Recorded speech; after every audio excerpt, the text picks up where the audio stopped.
Mae hi'n fis hanes LHDT yma ym Mhrydain, a felly dyma fideo gen i yn eich tywys trwy hanes brif o'r diwylliant yma yng Nghymru. Felly, awn ni syth mewn. Un o'r unigolyn hoyw cyntaf amlwg yn ein hanes oedd Sarah Jane Rees, ond eich bod chi'n ei nabod yn well fel Cranogwen, neu eich ddim yn chwaith.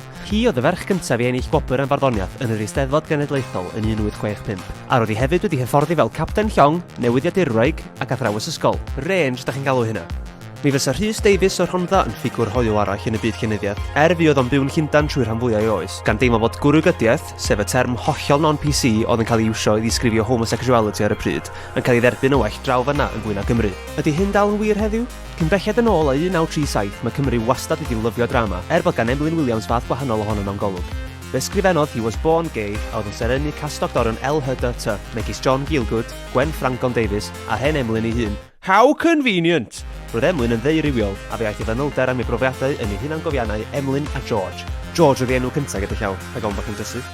Os awn ni mlaen i 1957, cyhoeddwyd adroddiad gan Bwyllgor Wolfenden a oedd yn cynnig gwneud gweithredoedd gyfunrywiol yn gyfreithlon rhwng oedolion dros 21. Ond mi fysa'n cymryd degawd arall nes cyflwyno'r ddeddf troseddau rhywiol. Yn sgil y ddeddf hon yn Senedd Prydain, fe daeth gweithredoedd gyfunrywiol gwrywaidd yn gyfreithlon. Hwrê! Roedd y gyfraith yma yn ei lle tan 1994. Ond na Foener, mond isio newid oed cydsyniad oedden nhw, o 21 i 18. Yn yr un flwyddyn, fe agorwyd Showbiz Club Caerdydd, y clwb nos hoyw cyntaf yng Nghymru. Draw yn y Gogledd, neu ym Mhrifysgol Bangor yn benodol, fe genhalwyd y genhadledd LHDT cyntaf yn 1974. Ei fwriad oedd i un o symudiadau hawliau LHDT fel un mudiad yn gweithredu dros Cymru. Yn anffodus, doedd yr ymgais ddim yn llwyddiannus, ond ar nodyn mwy cadarnhaol, ychydig o fisoedd ynghynt, cafodd grŵp hawliau pobl traws cyntaf Cymru ei ffurfio yng Nghaerdydd. Yn fama hefyd oedd yr ymdaith Pride cyntaf nôl yn 1985. Dwi'n siŵr bod chi wedi clywed digon am bandemics am un blwyddyn, ond allwn ni ddim cyflwyno fideo'r fath yma ac osgoi trafod un oedd reit gythryblus yn yr 80au, sef AIDS, a fechyd oedd yn datblygu o HIV. Ers dod i'r amlwg bron i 40 mlynedd yn ôl, mae 770,000 o bobl wedi marw o AIDS yn fyd eang. Ar nodyn mwy cadarnhaol, bod 37.9 miliwn o bobl yn byw gyda HIV yn 2018, mae meddyginiaeth wedi datblygu digon fel bod posib byw bywyd llawn gyda'r salwch erbyn hyn, os da chi digon ffodus i gael mynediad at wasanaeth iechyd. Wrth gwrs, bydd rhaid i Margaret Thatcher fod yn niwsant y taflu dŵr oer ar Bethan y pen draw, gyda cyflwyniad Section 28 1988 yn cael ei groesawu yr un faint a llwnog mewn tŷ iar gan y gymuned LHDT. Mi oedd hyn yn gwahardd cynghorau lleol rhag hyrwyddo unrhyw beth i wneud ar diwylliant. Arweiniodd hyn at lyfrau yn cael ei tynnu o lyfrgelloedd ac amgueddfydd a diffyg trafod y pwnc mewn ysgolion. Cafodd y rheol ei dynnu o'r llyfr yn 2003. Hwda hwnna Maggie.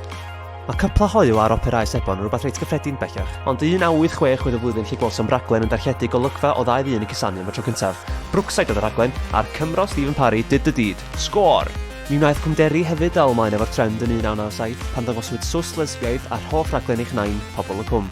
Tra bod ni sôn am y 90au, ffurfwyd Cymdeithas Lesbiaid a Hoywon Cymraeg eu hiaith yn Aberystwyth ar ddechrau'r ddegawd. Cam mawr ymlaen i'r gymuned LHDT yng Nghymru. Nid yn unig hynny, 2 flynedd yn ddiweddarach, cyhoeddodd aelodau y Ddraig Binc y cylchgrawn LHDT Cymraeg cyntaf. Pawb yn joio protest ydy. Wel, diolch i newid arall yn y gyfraith, mi olygodd bod mwy o bobl yn gallu gwneud hynny. Mi baswyd y ddeddf partneriaeth sifil yng Nghymru nôl yn 2004, fel i bod i nawr yn gyfreithlon i gael partneriaeth sifil rhwng 2 berson o'r un rhyw. 10 mlynedd wedyn, ar ôl degawd o'r protestio ac ymgyrchu, penderfynodd y Llywodraeth, waeth chi jyst gael prodi fyd, felly daeth priodasau hoyw yn gyfreithlon.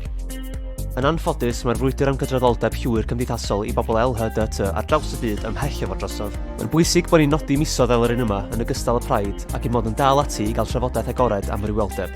Tan tro nesa, byddwch yn glen gyda'ch gilydd ac aroswch yn saff.